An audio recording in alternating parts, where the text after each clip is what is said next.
Welcome to Swati's junction. आज की video में हम बनाने वाले हैं मलाई घेवर, बहुत ही इजी रेसिपी के साथ और पूरे टिप्स और प्रिकॉशंस के साथ। क्योंकि सावन आ रहा है और रक्षाबंधन भी आने वाला है, तो मलाई घेवर तो खाना ज़रूरी है। तो अगर डाइटिंग भी करते हैं, हेल्दी डाइट फॉलो करते हैं, तब भी त्योहारों पे इन मिठाइयों का मज़ा ज़रूर लिया करिए। साल में एक बार तो आते हैं ये त्योहार, है ना? तो चलिए फटाफट से बिना देरी के बनाते हैं मलाई घेवर। घेवर बनाने के लिए जितने इंग्रेडिएंट्स लगेंगे वो सब यहाँ मैंने मेंशन कर दिए हैं। आप पॉज करके पढ़ लीजिएगा। आज मैं थोड़ा सा ही घेवर बनाऊंगी, तो आधा कप मैदे से ये एक बड़ा और 10-12 मिनी घेवर बन जाएंगे। तो घेवर बनाने के लिए एक बाउल में देसी घी लेंगे और साथ में लेंगे आइस क्यूब्स और फिर इन्हें खूब अच्छे से बीट करना है। और कुछ ही मिनटों में घी का टेक्सचर बिल्कुल बटर जैसा लाइट, फ्लफी और क्रीमी हो जाएगा। ये स्टेप आप मिक्सी में भी कर सकते हैं, मतलब ये बैटर बनाने के सारे स्टेप्स आप मिक्सी में भी आराम से कर सकते हैं। पर ये हाथ से भी बहुत जल्दी हो जाता है, ऐसा कुछ नहीं है कि बहुत मुश्किल मुश्किल से देखिए 3-4 मिनट में एकदम ऐसा सॉफ्ट और फ्लफी सा हमारा घी का टेक्सचर हो गया है। अब बस हमें ये आइस क्यूब्स और उसमें जो एक्स्ट्रा पानी मेल्ट हुआ है उसे हटा देना है। ये बहुत ज़रूरी स्टेप है, तो अच्छे से इसको हटा दीजिएगा, क्योंकि इसके बाद हमें मैदा ऐड करना है। और मैदा ऐड करके जब हमें मिक्स करना है तो वो मतलब पेस्ट जैसा नहीं बनना चाहिए, पानी होगा तो पेस्ट सा बन जाएगा, पर हमें उसका क्रम्बली सा टेक्सचर चाहिए। तो ये आधा कप मैदा है, इसको ग्रेजुअली छान कर हम इसमें मिक्स कर देंगे और साथ में हम उसमें 1 टेबलस्पून बेसन डालेंगे। इसको भी सब ऐसे छान के इसमें मिक्स कर लेंगे। बेसन से घेवर में बहुत अच्छी खुशबू भी आती है, तो थोड़ा-सा ऐड करना चाहिए। अब बस सब कुछ अच्छे से मिक्स करना है ऐसे हाथों की मदद से। और अगर आप मिक्सी में कर रहे हैं तो ये सारे स्टेप आप मिक्सी में भी कर सकते हैं। उसमें भी काफ़ी ईज़ी हो जाता है। मतलब वैसे भी कोई मुश्किल नहीं है, इसलिए मैं तो ऐसे बाउल में ही कर लेती हूँ। और देखिए ये मैदा बिल्कुल क्रम्बली सा हो गया है। अब आगे का स्टेप करते हैं। अब हमें इसमें दूध ऐड करना है। तो दूध, पानी इसमें जो भी हम डालेंगे सब एकदम चिल्ड होना चाहिए। तो ये आधा कप मैदे में हम 1/4 कप चिल्ड मिल्क ऐड करेंगे। इसको भी ग्रेजुअली ऐसे मिक्स करते हुए ऐड करना है और एक पेस्ट सा बना लेना है। जब हम हाथों से ऐसे मिक्स कर रहे होते हैं तो हमें फ़ील होते हैं अगर मैदे के लम्प्स हैं, क्योंकि देसी घी भी है उसमें, तो उसको हाथों से ऐसे प्रेस करके तोड़ते जाइए। और थोड़े बहुत बच जाएँगे तो भी चिंता की बात नहीं है, वो जब हम इसको छानेंगे तब वो सब ठीक हो जाएगा। अब हम इसमें चिल्ड वाटर ऐड करेंगे। इसमें जो भी आप पानी और दूध ऐड करें एकदम ठंडा होना चाहिए। आधा कप मैदे में 1.5 से 2 कप पानी लग जाता है, लेकिन अभी स्टार्टिंग में हमने सिर्फ आधा कप पानी डाला है। और फिर इसको अच्छे से हम बैटर तैयार कर लेंगे, ताकि इसमें कोई लम्प्स ना रहे। फिर इसको छान भी लेंगे, तो छानने से जो थोड़े बहुत लम्प्स रह जाते हैं वो भी हट जाएंगे। बैटर को ठंडा रखने के लिए हमने ये एक आइस वाटर बाथ बनाया है। तो जो हम छानेंगे वो पतीला इसी में रख देते हैं, ताकि जो हमारा बैटर होगा वो ठंडा रहेगा, गर्म नहीं होगा। और अगर अभी आपको टाइम है बैटर बनाने के बाद घेवर बनाने में, तो आप बैटर को फ्रिज में रख दीजिए। अब हम इसमें 1 कप पानी और ऐड कर देंगे। तो आधा कप पानी मैंने इसी पहले वाले बाउल में कर दिया है, जो बैटर लगा रह गया है वो भी इससे आ जाएगा, मतलब वेस्ट नहीं होगा। और फिर हम आधा कप पानी और ऐड कर देंगे। मतलब हमें इसकी कंसिस्टेंसी एकदम पतली चाहिए, फ्लोइंग कंसिस्टेंसी होनी चाहिए बैटर की। और अगर 10-12 मिनट बाद आपको लगे बैटर हल्का-सा गाढ़ा हो गया है, तो 2-3 चम्मच ठंडा पानी आप और ऐड कर दीजिएगा। बैटर बनने के बाद 5-10 मिनट इसको रेस्ट के लिए छोड़ दीजिए, क्योंकि अगर मैदा और बेसन फूलना होगा, फूल जाएगा। फिर हम उसकी कंसिस्टेंसी एडजस्ट कर सकते हैं। तो आप आइस क्यूब भी डाल सकते हैं बैटर के अंदर, ताकि बैटर ठंडा भी रहे और उसकी मतलब फ्लोइंग कंसिस्टेंसी भी मेंटेन रहेगी। बैटर तैयार है, तो चलिए घेवर तलना शुरू करते हैं। अच्छा, मेरे पास घेवर मोल्ड नहीं है, इसलिए मैं इसे छोटे चाय वाले पैन में बना रही हूँ। आप जिस बर्तन में बनाएंगे घेवर, उसका साइज़ भी उसी हिसाब से होगा। मतलब जो मेरे घेवर निकलेंगे वो जो पैन का डायमीटर है इतने ही बड़े निकलेंगे। और एक बात का ध्यान रखिए, आप जिस भी बर्तन में घेवर तलें, बर्तन थोड़ा गहरा होना चाहिए, ताकि उसमें तेल भी आपका 3/4 तक भरा हो और ऊपर जगह हो, कि जब हम घेवर का बैटर डालें तो तेल फूल के ऊपर आएगा, तो बाहर ना निकले। और तेल को एक बार जब अच्छे से गरम कर लीजिए। मैंने यहाँ घी और तेल मिक्स करके डाला है। ये जब अच्छे से गरम हो जाए, बैटर हमें तभी डालना है। ठंडे में बिल्कुल मत डालिएगा, वरना बैटर नीचे बैठ जाएगा। तो जैसे ये गरम हो गया है, अब बस इसमें कलछी की मदद से ऐसे धार बनाते हुए थोड़ा-थोड़ा बैटर हमें इसमें ड्रॉप करते जाना है। ये देखिए ऐसे फूल के निकलता है ना, तो इसीलिए बर्तन जितना गहरा हो उतना अच्छा है। निकलेगा नहीं। लेकिन इस टाइम तेल गरम होना चाहिए आपका, ठंडा बिल्कुल ना हो। और एक बार आप बैटर डालें तो झाग को थोड़ा सेटल होने दीजिए, फिर आप बैटर डालें। लगातार आप बैटर डालेंगे तो शेप उसका उतना अच्छा नहीं आएगा घेवर का। बस ऐसे हल्का-हल्का, और देखिए घोल कितना पतला है, बस ऐसे हमें डालते जाना है बैटर। धीरे-धीरे देखिए झाग बैठ जाता है। हमें फिर थोड़ा-सा घेवर का बैटर और डाल देना है, ऐसे। और एक बार में ज़्यादा मत डालिएगा, थोड़ा-थोड़ा डालिए और झाग को बैठ जाने दीजिए। ये प्रोसेस हमें 16 से 18 बार रिपीट करना है। ऐसे जैसे थोड़ा बैटर डालते जाना है और झाग को थोड़ा सेटल होने देना है। कलछी की मदद से बैटर जो बर्तन है उसके सेंटर में ही डालिए और थोड़ा ऊपर से ऐसे ड्रॉप करिए, ऐसे धार बनाते हुए हल्का-हल्का। मतलब बैटर एक साथ पूरा मत डाल दीजिए, ऐसे धार बना के डालिए।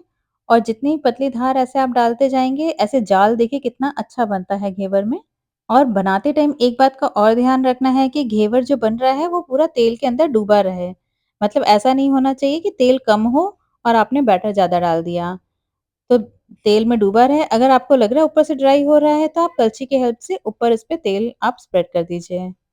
इस पूरे प्रोसेस में अगर आपको लगे कि ऐसे बैटर डालने के बाद सेंटर क्लोज़ हो गया है, तो बेलन की हेल्प से ऐसे सेंटर में एक छेद बना दें, ताकि जो आप बैटर डालेंगे वो आराम से तेल के अंदर जाता जाएगा। 16-17 बार डालने के बाद फिर देखिए ये थोड़ा ब्राउन कलर होने लग गया है, तो बस इसको हल्के हाथ से चाकू से या चम्मच से आप साइड में से स्क्रैप करेंगे तो बिल्कुल बर्तन छोड़ देता है। और ऐसे इसको तेल के अंदर एकदम डिप कर दीजिए। और इसको अब फ्लेम आप स्लो कर दीजिए और इसको धीमी आँच पे सिकने दीजिए। जब आप बैटर डाल रहे हों उस time flame medium to high रखिए, तेल ठंडा नहीं होना चाहिए। देखिए मैं आपको निकाल के दिखाती हूँ। ये देखिए कितनी अच्छी थिकनेस आ गई है और कितना अच्छा गोल्डन कलर आ गया है घेवर का और कितने अच्छे जाल बने हैं। जब आप इसको निकालते हैं इसमें बहुत सारा घी एब्ज़ॉर्ब होता है, उसको ऐसे ड्रिप आउट होने दें और फिर उसको केयरफुली एक स्टैंड पर रख दें और फिर टिश्यू पेपर पे, ताकि जितना भी एक्स्ट्रा ऑयल है वो उसका एब्ज़ॉर्ब कर लेगा। मिनी घेवर तैयार करने के लिए हम अप्पे पैन यूज़ करेंगे। पैन की हर कैविटी में ऑयल और घी मिक्स करके हम डाल के रखेंगे, फिर जब वो गर्म हो जाएगा तो हम ऐसे थोड़ा-थोड़ा बैटर उसमें डालते जाएँगे और उसको हम गोल्डन होने तक फ्राई कर लेंगे। थोड़ा-थोड़ा बैटर हर कैविटी में डालना है और ये ध्यान रखना है कि जो सेंटर वाली कैविटीज़ होती हैं, उसमें सबसे पहले कुकिंग हो जाती है, तो उनको हमें टाइमली निकाल भी लेना है। अप्पे पैन में भी बैटर डालने का प्रोसीजर हमें 10 से 12 बार ऐसे करना चाहिए, थोड़ा-थोड़ा बैटर हर कैविटी में डालते जाएँ। घेवर तलते टाइम बस एक बात का ध्यान रखना है, जब आप बैटर डाल रहे हैं तब तेल अच्छा गरम होना चाहिए। ठंडा होगा तो बैटर आपका नीचे बैठ जाएगा, फिर वो कच्चा रह जाएगा। सबसे पहले सेंटर वाले घेवर रेडी हो जाते हैं, तो इनको हमें निकाल लेना चाहिए और बाकी घेवर को शिफ्ट करके सबको हमें गोल्डन ब्राउन होने तक फ्राई कर लेना है। और देखिए मिनी घेवर भी बनके तैयार हो गए हैं। कितने क्यूट लग रहे हैं ना? इनको सर्व करना भी काफ़ी ईज़ी रहता है क्योंकि ऐसे छोटी-छोटी बास्केट जैसे होते हैं। इस पे चाशनी, रबड़ी और ड्राई फ्रूट से सजाकर ये बहुत अच्छे लगते हैं, खाने में भी और देखने में भी। चलिए घेवर तो रेडी है, अब इसके लिए हम रबड़ी और चाशनी बनाते हैं। तो रबड़ी बनाने के लिए यहाँ मैंने आधा लीटर दूध लिया है और दूध को हमें उबलने देना है। एक बार बॉयल आ जाए, फिर हम इसको लो फ्लेम पर उबलने देंगे। दूध उबलते टाइम हम इसमें इलायची पाउडर भी डाल देंगे, आप चाहें तो केसर के धागे भी डाल सकते हैं। दूध को हमें बॉयल होने देना है जब तक कि ये हाफ से कम ना हो जाए। तो रबड़ी बनाने का काम आप जब बैटर बनाना शुरू करें, तब आप गैस पे दूध चढ़ा दें, बीच-बीच में स्टर करें और रबड़ी आपकी फटाफट तैयार हो जाएगी, मतलब पता भी नहीं लगता ये तैयार हो जाती है। और जब दूध उबल-उबल के देखिए क्वांटिटी में आधे से भी थोड़ा कम हो गया है और इसमें कितने अच्छे लच्छे भी बन गए हैं मलाई के। तो रबड़ी में ये लच्छे अच्छे लगते हैं ना, लेकिन अभी देखिए इसमें थोड़ा पानी-पानी है। तो इस स्टेप पे अब हम इसमें चीनी डाल देंगे, तो 3 चम्मच मैं चीनी ऐड कर रही हूँ। तो जैसे अभी हमने चीनी डाल दी है, चीनी अच्छे से मिक्स कर लेंगे। अब मैं आपको बताऊँगी एक ऐसी ट्रिक कि आपकी रबड़ी तुरंत ही स्मूथ और क्रीमी सी हो जाएगी बस 2 मिनट में। और वो ट्रिक है कॉर्नफ्लावर स्लरी। जी हाँ, हम एक कॉर्नफ्लावर की स्लरी बनाएँगे जिसमें 1 टेबलस्पून कॉर्नफ्लावर, 2 टेबलस्पून ठंडे दूध में घोल के हम एक स्लरी बना लेंगे। अब वो स्लरी हम डालेंगे इस रबड़ी में। ग्रेजुअली डालें और स्टर करते रहें कि लम्स ना पड़े। और बस स्लरी डालते ही आप देखेंगे रबड़ी का टेक्सचर इतना स्मूथ और क्रीमी सा हो जाता है। और बस 2 मिनट इसको स्टर करते हुए बॉयल करें और आपकी टेस्टी स्मूथ सी रबड़ी रेडी हो जाएगी। ठंडी होके ये और थिक होती है। बस देखिए रेडी भी हो गई है। चलिए अब फटाफट से चाशनी बनाते हैं। तो चाशनी बनाने के लिए एक पैन में हम लेंगे 1 कप चीनी और उसमें डालेंगे आधा कप पानी। साथ में हम उसमें डालेंगे 1 चम्मच इलायची पाउडर और कुछ केसर के धागे। इससे खुशबू बहुत अच्छी आएगी हमारी चाशनी में।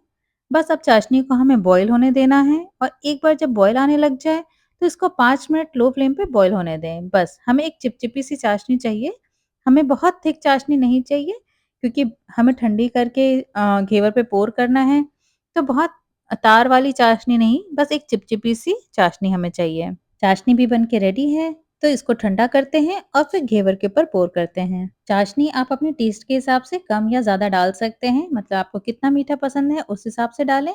अगर आपको लगे आपकी चाशनी ठंडी होने के बाद थोड़ी गाढ़ी हो गई है, तो आप थोड़ा-सा गर्म पानी डाल के एक बॉयल दे दीजिए, उसकी कंसिस्टेंसी एकदम ठीक हो जाएगी। चाशनी के बाद नंबर आता है रबड़ी का, तभी मलाई घेवर बन के रेडी होगा। तो देखिए ये रबड़ी अब ठंडी हो गई है और कितनी अच्छी इसकी थिक और क्रीमी सी कंसिस्टेंसी हो गई है। तो रबड़ी को हम डालते हैं पहले तो अपने छोटे-छोटे मिनी घेवर में, तो एकदम बास्केट बन के तैयार होती है, ये भी बहुत अच्छी लगती है सर्व करने में। और साथ में फिर उसके बाद स्प्रेड करेंगे हमारे बड़े वाले घेवर पे। रबड़ी खूब भर के लगाई है, रबड़ी से टेस्ट बहुत अच्छा आता है घेवर का, तो खूब अच्छे से भर के लगाइए। घेवर को सजाने के लिए थोड़ा-सा पिस्ता, बादाम और गुलाब की पंखुड़ी कट करके रख ली है, तो बस सब कुछ थोड़ा-थोड़ा हम डालेंगे। पहले बादाम, फिर पिस्ता और फिर गुलाब की पंखुड़ी। एक बार घर में घेवर ट्राई करिए, यकीन मानिए बहुत मज़ा आता है इसको बनाने में। दिखने में भले टफ लगे बट बहुत ही आसान होता है घेवर बनाना। और वैसे भी मार्केट में इतना महँगा मिलता है, घर में ये काफ़ी इकोनॉमिकल पड़ता है। आपके घेवर फर्स्ट टाइम में ही एकदम परफेक्ट बने उसके लिए सारे टिप्स एंड प्रिकॉशंस यहाँ हैं। एक बार पॉज़ करके ज़रूर पढ़ लीजिएगा। तो देखा आपने कितने फटाफट से घर पर ही तैयार हो गए इतने टेस्टी टेस्टी मलाई घेवर। त्योहार पे जो अब आ रहे सावन और रक्षाबंधन, इसमें कोई और ऐसी डिश है जो आप सीखना चाहते हो तो कमेंट में बताइएगा, मैं उस पर भी वीडियो बनाऊंगी। और आपको घेवर की रेसिपी कैसी लगी ये भी बताइएगा। अगर अच्छी लगी तो शेयर करिए अपनी फैमिली और फ्रेंड्स के साथ। मिलते हैं नेक्स्ट वीडियो में, तब तक के लिए bye bye. Thanks for watching.